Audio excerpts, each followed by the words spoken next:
Chapter 1.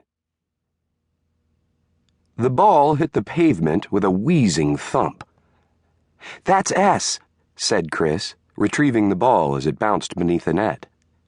"All I need is E to win." "No kidding," Jack scowled and dragged an arm across his damp forehead. "I can spell too, you know." Chris laughed, taking no offense. "You're a crummy loser. And you're a rotten winner."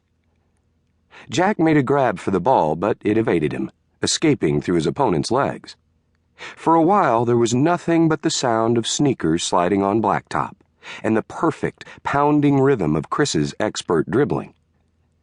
Jack gritted his teeth, trying to steal, trying to block.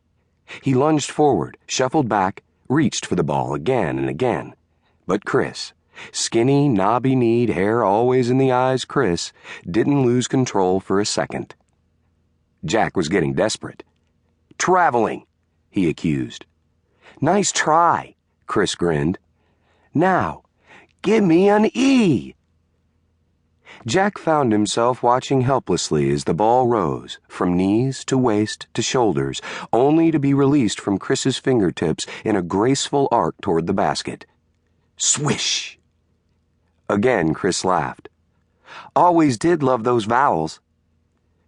Jack had to smile at that, since it was an unmistakable reference to the day they'd met. Then he shook his head and crossed the driveway to lean hard against the garage door.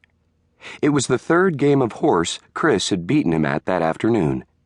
It didn't exactly bother Jack, since he had accepted long ago that Chris was the best basketball player he knew. Best swimmer, too, and skater. Chris also beat him at tennis on a regular basis. "Winner buys the sodas," said Chris, throwing a friendly punch to Jack's shoulder. "Come on, I'll race you to the deli." "Forget it." Chris was also the fastest runner. Jack sighed, leaving the ball in the driveway and following his friend toward the cool shade of the sidewalk. "I just have one question. How do you manage to nail every shot with all that hair hanging in your eyes?" "Concentration."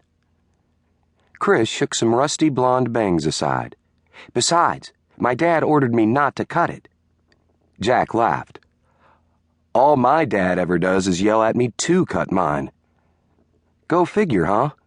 I wonder if—" But Jack didn't hear the rest of the sentence, because at that moment, his pal Chris stepped into a patch of sunshine, and the light settled in Chris's bangs, making them shimmer above a pair of enormous amber-brown eyes, which Jack wondered if he'd ever really noticed before.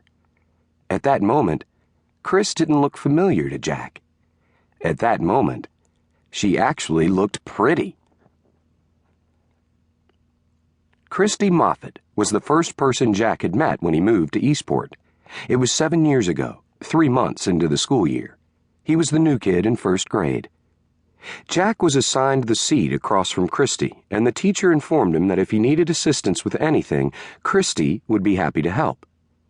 Christy, for her part, informed him that if he or anyone else ever dared call her Christy, she'd be happy to bash them over the head with her lunchbox. Jack had taken that to heart. "Except if Kyle Baskin ever asks me to marry him," she'd confessed, her eyes dancing. "Only Kyle Baskin can call me Christy, if he wants." Jack frowned slightly and glanced around the classroom. "Which one's Kyle Baskin?" "Him." Chris used her pencil to point discreetly toward the back of the room. There was a dark-haired boy seated in the corner, with his back to the class. "The one in the timeout chair. It's his 3rd timeout this week."